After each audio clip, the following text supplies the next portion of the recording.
Welcome to B6 న్యూస్. అంబేద్కర్ పై అమిత్ షా చేసిన వ్యాఖ్యలను ఖండించిన ఎమ్మెల్యే జిఎస్ఆర్.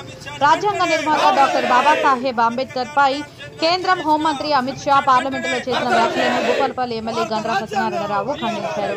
భూపాలపల్లి నియోజకవర్గం షాయంపేట మండల కేంద్రంలోని అంబేద్కర్ సెంటర్లో కాంగ్రెస్ పార్టీ నేతలు నిర్వహించిన నిరసనలో ఎమ్మెల్యే పాల్గొన్నారు. ఈ సందర్భంగా ఎమ్మెల్యే మాట్లాడుతూ కేంద్ర హోంమంత్రి అమిత్ షా పార్లమెంటులో ప్రతిపక్ష ఎంపీలను ఉద్దేశించి పార్లమెంటులో అంబేద్కర్ అని పదే పదే ప్రస్తావించడం కంటే అందుకు బదులుగా ఏదైనా దేవుణ్ణి స్మరించుకుంటే స్వర్గం దొరుకుతుందని మాట్లాడటం దేశ ప్రతిష్టతకు మంచిది కాదని అన్నారు. వెంటనే వారి అనుచిత వ్యాఖ్యలను వెనక్కి తీసుకుని దేశ ప్రజలకు క్షమాపణ చెప్పాలని అన్నారు.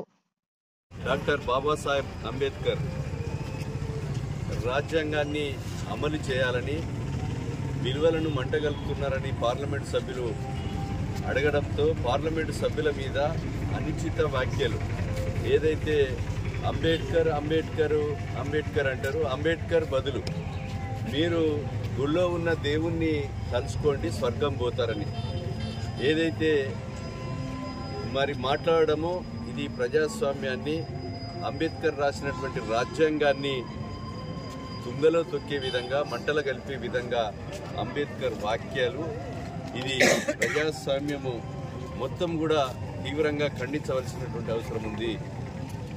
అంబేద్కర్ రాసినటువంటి రాజ్యాంగం ఏదైతే అంబేద్కర్ను అవమానించిండ్రో ఆయనను వెంటనే క్యాబినెట్ నుంచి బర్తరఫ్ చేయాలని భారతదేశ వ్యాప్తంగా కూడా నిరసన తెలిపినా దాన్ని ప్రధానమంత్రి సమర్థించుకునే విధంగా ఈరోజు మాట్లాడము సిగ్గుసేటైనటువంటి విషయం.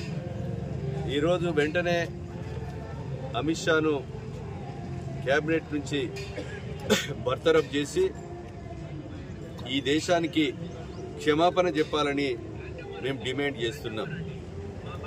ఆయన రాసినటువంటి రాజ్యాంగ విలువల ప్రకారంగానే పేదలు, బడుగులు, బలహీన వర్గాలకు రిజర్వేషన్ కల్పించడమే కాకుండా చట్టసభల్లో అదేవిధంగా లోకల్ బాడీలలో ముఖ్యంగా తెలంగాణ రాష్ట్రం ఏర్పాటుకు కూడా రాష్ట్ర ప్రజల మనోభావాలకు అనుకూలంగా ఆర్టికల్ 3 ప్రకారంగా ఏదైతే ఉందో దాని ప్రకారంగా విభజన చేయాలని రాజ్యాంగంలో రాసినటువంటి అంబేద్కర్ వలనే ఈరోజు తెలంగాణ రాష్ట్రం కూడా ఏర్పడడం జరిగింది. ఒక దళిత బిడ్డ ఈరోజు బువ్వ లేకున్నా, తల్లి చనిపోయినా ఈ దేశం కొరకు సమాజం బాగుండాలి, రాబోయే